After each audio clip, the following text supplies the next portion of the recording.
Antoine de Saint-Exupéry nació el 29 de junio de 1900 en Lyon, Francia. De joven fue un estudiante disperso, más atraído por la poesía y los inventos que por los estudios formales. Sin embargo, halló su verdadera vocación, la aviación. A los 21 años, tras cumplir el servicio militar, se convirtió en piloto en la Fuerza Aérea Francesa. Durante los años 20 y 30, Saint-Exupéry trabajó como piloto de correo aéreo cubriendo rutas bastante peligrosas por el desierto del Sahara, el Atlántico y Sudamérica. Esos años fueron muy difíciles para él. Sobrevivió a varios accidentes aéreos. Estos mismos lo inspiraron a escribir sus primeras obras literarias. Era aviador, pero poco a poco iba ganando reconocimiento como escritor. Publicó El Aviador, Correo del Sur, Vuelo Nocturno. Ya con leer los títulos nos damos cuenta que se inspiraba mucho en sus experiencias de piloto. Tierra de Hombres, una obra autobiográfica publicada en 1939, estaba inspirada en el momento en que él y su navegante aéreo André Prévost se vieron obligados a realizar un aterrizaje forzoso en pleno desierto del Sahara. Ambos sobrevivieron de milagro, estuvieron allí varios días sin agua, experimentaron alucinaciones visuales y auditivas, y recién al cuarto día, un beduino en camello los descubrió. Les salvó la vida.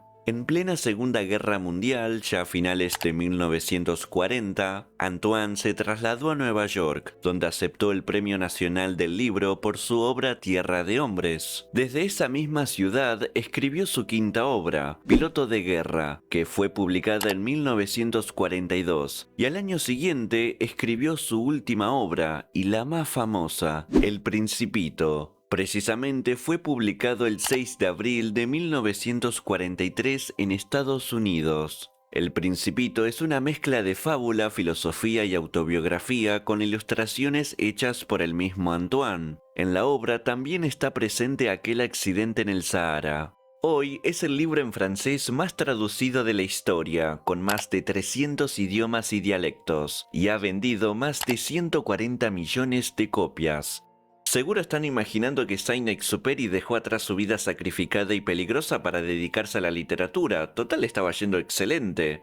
No. En 1943, aunque era considerado demasiado mayor y ya había sufrido varios accidentes, Antoine logró unirse al escuadrón de reconocimiento de la Fuerza Aérea Francesa Libre con base en Córcega. Volvía a lo que más amaba, la aviación. El 31 de julio de 1944 comenzó el gran misterio. Antoine despegó en un Lockheed Lightning P-38 desde Córcega para realizar una misión de reconocimiento fotográfico sobre la región de Ródano. Despegó entre las 8:45 y 9 de la mañana.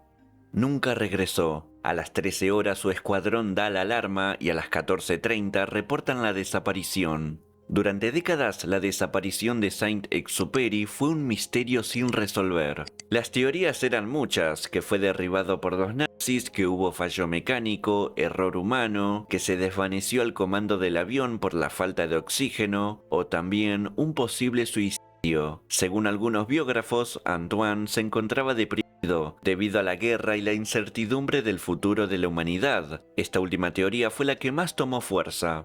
Damos un salto en el tiempo. 7 de septiembre de 1998. El pescador Jean-Claude Bianco, de 54 años, cumplía con su rutina diaria. Pescaba en la zona del Mediterráneo que rodea la isla de Riu, cerca de su ciudad Marsella. Ese día no fue uno más. Descubrió una pulsera de plata con el nombre de Saint-Exupéry y de su esposa.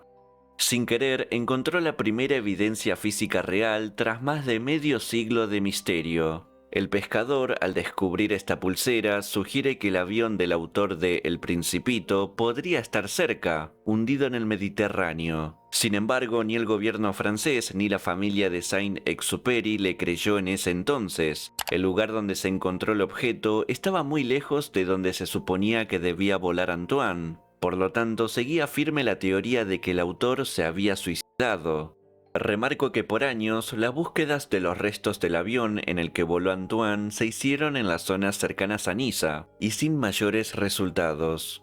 2 años después, hicieron caso al pescador. En mayo del 2000, un buzo llamado Luke Benroll estaba en un viaje en lancha desde la costa de Marsella, en un espacio tranquilo del mar Mediterráneo. Él contó a los medios que ahí había muchos restos de aviones esparcidos debido a la guerra. Benroll estaba completamente negado con la hipótesis de que el autor de El Principito se había suicidado, entonces insistió en investigar en el lugar donde se había encontrado la pulsera.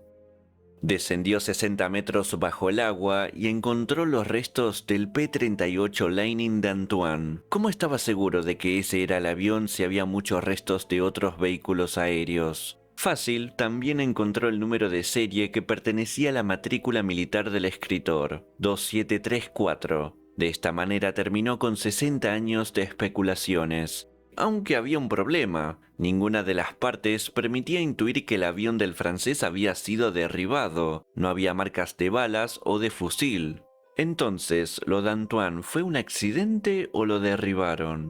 En fin, en 2003 se extrajeron las partes y se había hallado la mitad del fuselaje. Tras entrevistar a varios posibles testigos de guerra y examinar los restos del avión, en julio de 2006, Benroll recibe un llamado de un colega suyo oriundo de Alemania. Lo llamó para decirle que había localizado un ex piloto de caza alemán llamado Horst Rippert, un anciano de 86 años quien al parecer habría sido la persona responsable. Horst afirmó haber disparado contra un P-38 que volaba en dirección a Marsella ese 31 de julio de 1944. Confesó, habría dejado de disparar si supiera quién estaba dentro, porque Saint-Exupéry era mi héroe y durante muchos años me atormentó la idea de que quizás yo sea el responsable de su muerte. Sin embargo, su versión, pese a ser la más cercana, no se considera del todo la concluyente. Para muchos, él dice la verdad, pero otros argumentan que su longevidad pudo haberle jugado en contra. Y sin nadie que pudiera desmentirlo, quizás quiso sacar provecho de la situación.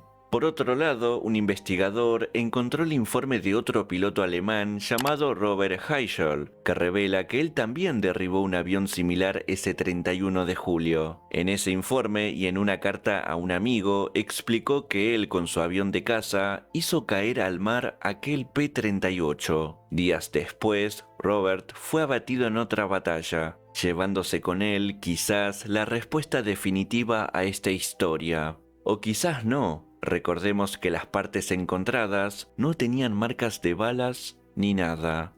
Espero que les haya gustado y será hasta la próxima.